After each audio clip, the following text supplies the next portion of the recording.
Last year, the Orioles tried and failed to draft Florida outfielder Jud Fabian. But this time around, the O's scooped him up with the 67th overall pick, and we'll learn more about Jud and what he can bring to the Orioles system. Plus, a little bit of Orioles news and notes concerning the signing bonus of their top overall pick, Jackson Holliday, and we'll preview the start of the second half, Orioles and Yankees coming up at Camden Yards, and that's all coming up on this episode of the Locked On Orioles podcast. You are Locked On Orioles, your daily Baltimore Orioles podcast. Part of the Locked On Podcast Network, your team every day. Hey there, Orioles fans. Today is Friday, July 22nd, 2022, and welcome back in to the Locked On Orioles podcast, part of the Locked On Podcast Network, your team every day. As always, I'm your host, Connor Newcomb. And coming up on today's episode, we're going to learn more about another Orioles draft pick. It's the Florida outfielder Jud Fabian, who the O's selected with the 67th overall pick back on Sunday night in the 22 MLB Draft. And joining us to talk about Jud Fabian will be Jeff Cardozo. He is the radio broadcaster for Florida Gators baseball, also played for the Gators in the late 90s and early 2000s. He's going to join us to tell us all about Jud Fabian's time with Florida, his struggles in 2021, him being able to make some changes for 2022, and what eventually got him to the Orioles. And we'll also here on the top talk a little O's news and notes and get you ready for baseball to be back at Camden Yards after the All-Star break. But that's all coming up on this episode of the Locked On Orioles podcast, which is brought to you by BetOnline. BetOnline has you covered this season with more props, odds, and lines than ever before. BetOnline, where the game starts. And before we get to it, just did want to thank you for making Locked On Orioles your first listen of the day. Locked On Orioles is free and available on all podcast listening platforms. Remember, we are the only pod out there bringing you O's content daily, Monday through Friday, 5 days a week. There's a new episode.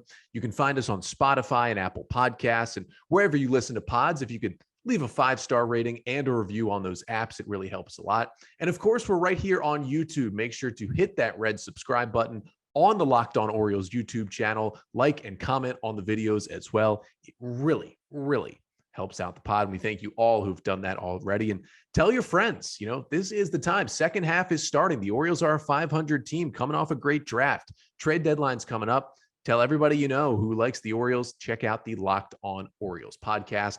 We thank you again for making Locked On Orioles your first podcast listen of the day. For your first listen today, let's start with some Jackson Holliday news. Of course, the Orioles took Holliday with the number 1 overall pick in the 2022 draft on Sunday. And as I'm recording this here early Thursday evening, Jon Heyman reporting that the Orioles have come to an official agreement with Jackson Holliday. Now, it looks like pen has been put to paper. We don't know an exact number, but he said Holliday's signing bonus is going to be just above what Drew Jones was given by the Arizona Diamondbacks as Jones went second in the draft. Now, we do know that Jones got $8.175 million. So you can pretty much assume Jackson Holliday is going to get right around, it looks like $8.2 million is his signing bonus, which is a new record for a high school player, but it is a little under the slot value. The slot value for this year's number 1 pick was $8.84 million. So it seems like the Orioles are going to save probably around $600,000 with Jackson Holliday. And it still wasn't an under slot pick because, as you can tell, Drew Jones signed for the same amount of money. So the Orioles just took who they thought was the best player available, and that was Jackson Holliday. But they had some money to spread out. And I'm assuming some of that money will go to Zach Showalter, the high school pitcher the Orioles took in the 11th round. They'll try to give out some of that money to Carter Young and a couple of the guys that they took on day 3, trying to get them to sign as well. So we will see. There'll also be other places where they maybe save $50, $100, $200,000 as well. So the whole draft class is going to start to play out in terms of signings, but we do have our first number that we know in Jackson Holliday. Looks like right about $8.2 million. But as we flip from Jackson Holliday back to the major league team, of course, the Orioles are back in action tonight, opening up a 3-game series at Oriole Park against the New York Yankees to open up the, quote, second half of the season. And, this second half schedule it's tough for the O's. And it might be important to temper expectations because, yes, the Orioles had a 10-game winning streak shortly before the break. Yes, they went into the All-Star break at 546 but they already played a top 10 hardest schedule in baseball in the first half. They're going to play most likely the hardest schedule in all of baseball in the second half. They've still got 2 series against the Yankees. They've got 2 series against the Rays. They've still got 12 games against the Red Sox. They've still got 15 games against the Blue Jays. They've got 7 games against the Astros coming up in the second half. Things are not going to get any easier for the Orioles. And it opens up with 3 games against the team with the best record in baseball in the New York Yankees. Now, I will say the O's might have a little advantage in this series because some teams did play on Thursday. Now, the Orioles did not, but some teams got back to playing on Thursday. And the Yankees were one of those teams. And not only did they play, they actually played a doubleheader against the Astros on Thursday. So while the Orioles pitching staff, and specifically the bullpen, has not had to work since Sunday, the Yankees had to pitch 2 games on Thursday. So, yeah, they could be a little tired bullpen-wise for the Friday game. Now, as I'm recording this, game 1 is over. The Astros walked it off against the Yankees 3-2 in the bottom of the 9th. So Yankees 64-29 at the time of this recording. They'll either maybe have 65 wins or still be at 64 when they come into Baltimore. But the 3-game series does look like this. And I know many of you are asking, why is DL Hall not starting one of these games? Well, even if the Orioles are planning to bring up DL Hall pretty much immediately here to start the second half, because he's just been absolutely dominating AAA over the past month, this really wouldn't have been the series to bring him up for really 2 reasons. The first reason is you get to set your rotation to start the second half. The O's had 4 days off. You can set up your rotation any way you want. So this maybe isn't the most ideal time to bring up a prospect in DL Hall, who, if the Orioles think he's as good as he can be, might be the best starting pitcher you have healthy in the organization right now. But if you can set up your rotation, you're going to do that and get your best guys the most innings. So it's going to be Tyler Wells Friday, Jordan Lyles Saturday, and Dean Kramer Sunday. And the other reason that DL Hall maybe doesn't come up for this Yankees series is, well, the Yankees have a bunch of huge right-handers.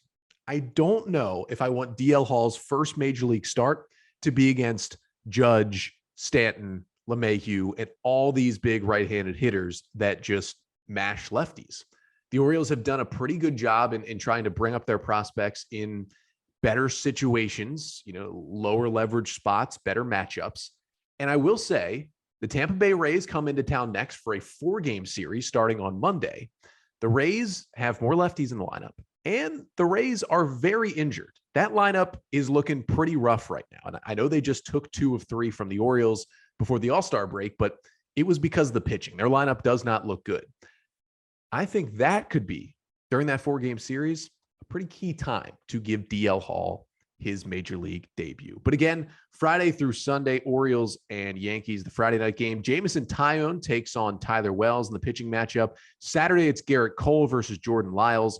And Sunday, Nestor Cortez and Dean Kramer. So we've got Major League Baseball back. Orioles and Yankees, as the O's at 500 start the second half of the season. But we still want to cover the draft here on the podcast. And today, we're taking a look at the 4th player that the Orioles selected in this year's draft. That is Jud Fabian, the outfielder out of Florida, who was really an interesting story.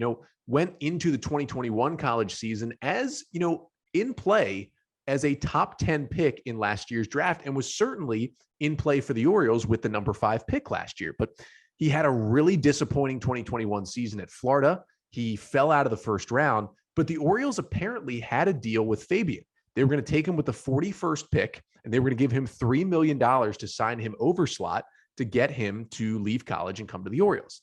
But the Red Sox, 1 pick earlier, pick number 40, drafted Fabian.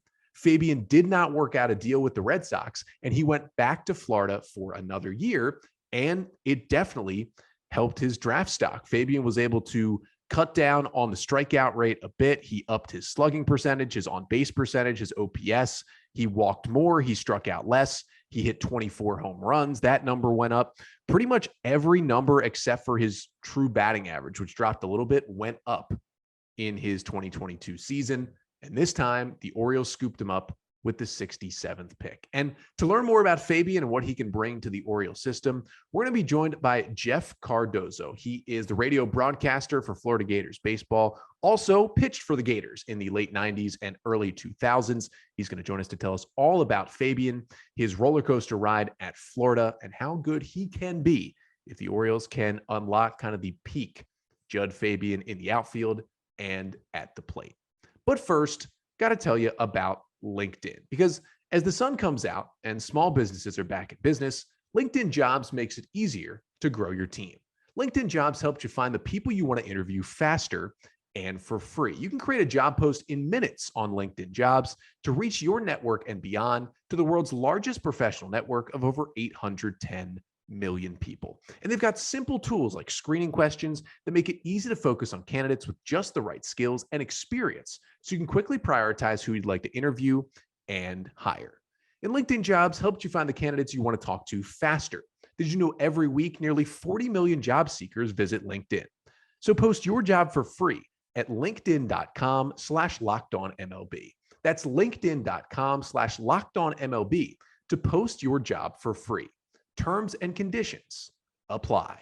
All right, so we continue our Orioles 2022 MLB Draft Profile Series as Jeff Cardozo joins us. He was part of the Florida Gators baseball radio broadcast, and he is here to talk about Jud Fabian, who the Orioles took 67th overall in the draft this year. And Jeff, first of all, thank you so much for joining us. Yeah, my pleasure. Actually, my dad grew up in Miami, so a huge Oriole fan. So I got some hats back in the day of the Orioles, so good stuff. Yes, you can certainly break them out now that Jud is in the organization. That's right. So here's my first question. Jud Fabian, back in, I guess, the fall of 2020, I mean, Orioles fans, the O's had the 5th pick in 2021, and the Orioles fans were already targeting Jud Fabian as, that could be the guy at number 5. I know his 2021 season didn't go as planned. He basically got better in every sense of the game in 2022. How did you see that development play out for him to come back to school and bet on himself? And in some sense, it did work. Yeah, and it's hard to fathom that he turned down that amount of money, but you had a couple different situations. I think he knew he was a better player than what he showed that year. And then his little brother was coming in to be a freshman on the team. So you have a really unique opportunity to have that chance to play with him. And I just think that, knowing him as well as I do, that he always said, man, that's not me at the plate. I can get better. I can show more discipline. Obviously, I showed some power and did a lot of different things, but the strikeouts were a lot. And even though he showed a few weeks of that, I think even in this past season, I think you look about probably 80% of this past year was the Jud Fabian that I'm sure Oriole fans hope to get. And that's one that plays really, really hard, has lots of pop, and can be a big advantage to your offense. Did you ever talk to him about specific approach changes? Because from going from a guy in 2021 who the big knock was he just struck out too much, to walk 62 times in 66 games, I mean, that was impressive. But what kind of changed in that approach to be able to just be one of the hitters in the SEC who had turned out to have one of the best batter's eyes this spring? Yeah, it was just really about discipline. And I think, Jud's a really interesting kid. I mean, this is a kid that skipped his senior year of high school. So didn't even get a prom. He comes in, he starts playing, and all of a sudden, boom, he's starting in the SEC as a 17-year-old. And, I think it was obviously really big, but he handled it well. And then once people realized how to pitch to him, well, then obviously they did that. And he started struggling a little bit. But I think that he's such a good player, and he wanted to just be the guy that was able to show that. And I think that's what it was really all about. It was chasing so many high pitches out of the zone that when he did that in 2021, that's not me. And you could really see the difference. I mean, there was a lot of at-bats where, gosh, I even said it on the air doing the play-by-play. I was like, last year Jud strikes out on that pitch. And so that was kind of cool. So, and obviously, the more he sees live pitching, and certainly at that level, I mean, you're still talking about such a really young kid. So a few years from now, imagine just the leap from one year to the next, what he can be. Yeah, four college seasons, and he's still only 21 years old, because you talked about coming to school early. The one thing that's never been a question in his game is the power. And, 20 home runs in 2021, 24 homers this season. How impressive was the power really from the moment he stepped onto campus? And I know he only hit 7 home runs that freshman year, but you could tell the power was in that bat. Yeah, I mean, that's 7 as a 17-year-old basically against the best league in the country. So, I mean, you could see that it was there, and he had the opportunity to be there. And, it didn't surprise me going into that 2021 year when basically everybody says he should be the SEC Player of the Year. Gosh, he could be number 1 overall pick. He talked about 5. So yeah, it was always there, and it's easy, and it's a guy with just really quick hands, really good bat speed, and the power is the other way too, and that's when I think he's at his best. I think when you saw some of the struggles of 2021, he was just trying to pull everything and really just hit balls out of the stadium. And then this past year, he went through a stretch probably of about 3 weeks when everything was the right center, and I mean he one-handed a ball out of the ballpark. So that power is always there. And, obviously when the O's get him in that organization and kind of adjust a few things, that's something they certainly don't have to adjust, is that pop.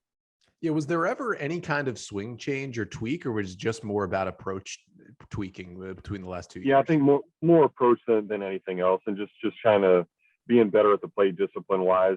I mean, you could see sometimes where they tried to go with a little 2-strike approach this past year, which you didn't see in 2021. So the stance would get a little bit wider. He'd try to fight the ball and hit it the other way. So I think small, just adjustment things. But I guess, this is what, Major League Baseball, college baseball has turned into. It's if you can hit it's the old Earl Weaver rule, right? Hit the 3-run homer, and that's all they care about. You go 1 for 4 with a 3-run jack, and you had yourself a nice day. So I think, this coaching staff even knew that he had an opportunity to run into a ball once a game, and they would take it. So we'll get back to it with Jeff Cardozo in just a second, talking about the Orioles selection in this year's draft, Jud Fabian, the outfielder out of Florida. But first, got to tell you about betonline.net, the fastest and easiest way to check in on all the sports betting needs. You can find all your favorite sports and events at the #1 online source for odds, lines, and games. But it's just not about, laying down a bet. You can go check the score of your favorite team's game. You can listen to podcasts just like this one. You can get sports news, injury news throughout the Major League Baseball season. Of course, MMA, boxing, UFC, and golf every weekend throughout the summer. And it's creeping up. College football and the NFL season coming soon. And you can get all the information over at betonline.net. So head to BetOnline today or use your mobile device to learn more about the action happening today at BetOnline, where the game starts.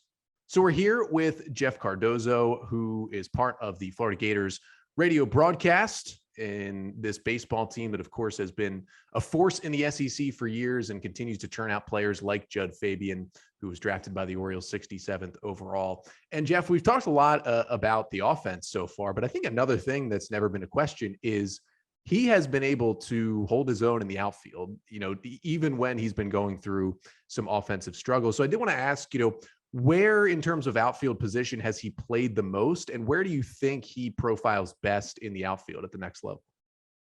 Yeah, it's really interesting because I've seen a lot in center field, but I've seen a lot of really good center fielders come through Florida. Gosh, I played with one that ended up making the big leagues. I mean, you've had under Sully, Buddy Reed, Matt Dendecker, guys that are right there and made the big leagues on the verge. And to be honest with you, Jud, the way he reads a baseball is just so impressive. So there's no doubt in my mind he can be a center fielder. He's not the quickest guy, but I think the coolest part about watching him is the jump that he immediately gets. And, to me, judging a ball hit right at you on a line drive is probably the hardest one to gauge. And he made 4 or 5 plays this year coming in towards second base that it was just amazing to watch. The range is really, really good. Obviously being a lefty, you can go to his left a little bit better, and you got the glove on that side, and he gets balls in the gap really, really well. And the arm's good. This is a guy that bats right but throws left, so it's a little bit unique there. But I mean, there's no doubt in my mind he can be a center fielder, and to me, I mean that's his best tool in my mind. I mean, way better than hitting or anything else. So I think the hitting will come and eventually be good, and the average will rise up. But I mean, one thing you never have to question is the way he gets after baseballs. And those are guys that you don't see a lot in Major League Baseball, the bat right and throw left guys. And, it's interesting to see, that's not your usual profile, but he's turned that into being a great defender too. Yeah, really, really good. And I think that's, to me, it's an A+ defender. Again, see a lot of guys and get to see some of the best in the SEC. And I'd put him right at the very top of each and every one of them. So I did want to ask as well, because you're around this team so much, did it feel like there was extra outside pressure on him, or pressure maybe he put on himself, just because, there was a whole situation, and us on the outside don't know exactly what went down, but it felt like the Orioles really wanted him at the 41st pick last year and maybe had a deal. The Red Sox take him a pick before. They don't come to an agreement. Of course, the Orioles are happy because they end up getting him 1 year later. But was there extra pressure from the outside, or that he put on himself, just from, turning down essentially being the 40th pick and coming back for another year? Sure. Yeah, no, there was really a weird situation. I know there was that agreement, and then the Sox took him. Or he just doesn't like Boston, right? He wanted to play at Camden Yards. No, I do honestly, I've seen that a couple of times, and Jud's such a great kid. But I do think there was times, especially last year, he put a lot of pressure on himself, and because those expectations were so high, and everybody's talking about him, everybody thinks he's God's gift to baseball, and all this other stuff. So I think mentally it did bother him a little bit, and that was part of the struggle. So even when you saw the difference from last year to this year, I think he handled that better. This is a kid that certainly is really confident. I think he knows what he can do. But when the rest of the team was struggling, the Gators really went through a rough patch this year, and then turned it on towards the end. And I think he then tried to push more and try to be, okay, I'm Jud Fabian, I need to be the guy. But then when he just started relaxing and just started playing the game of baseball that he's really, really good at, it got better. So I think there was certainly some of that. And baseball's hard. I mean, you're around it all the time. You see it all the time. And you sit there and you go 1 for 4 and 1 for 3. Gosh, you're probably in the Hall of Fame someday if you do that throughout your career. So I think learning that and adjusting to that was a big part of his improvement this year. So we've talked a lot about on the field stuff. Just my last question was, you've been around him with this program and has been a huge part of the Gators program for 4 years. What is there one thing Orioles fans should know about off the field Jud Fabian, or just the person Jud Fabian, as he gets ready to join the Orioles organization? Yeah, he's such a huge family guy, and I think that's what's really special. His parents are always around. His dad's tremendous. This is a guy from when he was really, really little, just played the game the right way, and you'll see that. I mean, always hustling, always getting after it. I don't think I ever saw him not go hard. So I think that's probably the neatest part. I mean, there's a lot of guys that just sort of, half their way through it and don't go and just don't do it the right way, but you'll never see that from Jud. Just a kid that, believes in faith and, really gets after it. So I think the Orioles certainly, they got a great person, a really good ball player that could turn into a great ball player.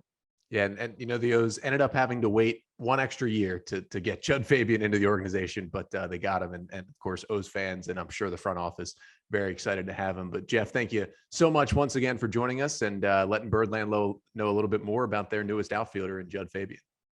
Yeah, my pleasure. It'll give me an excuse to get up to Camden Yards, so I'm excited about that.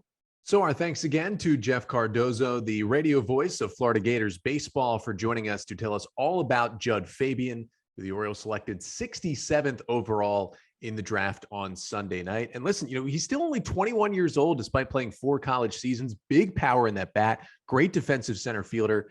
This could be an under the radar, really good pickup by the Orioles, because if they can, as Jeff talked about, get those little, approach tweaks continued in the right direction, like Fabian did in 2022, he's going to be back to the player that many thought going into the 2021 season could compete for the number 1 overall pick in the 2021 draft. That's how much talent he has in Jud Fabian. So it should be exciting to see that. Of course, that'll do it for us here on the pod for the week. I'll be back with you on Monday. We'll have baseball to talk about once again at the major league level, recapping the 3-game series between the Orioles and the Yankees. I'll get you my 3 big takeaways from that weekend series coming up on Monday's episode. But until then, I'm Connor Newcomb, and this has been the Locked On Orioles podcast, part of the Locked On Podcast Network, your team every day.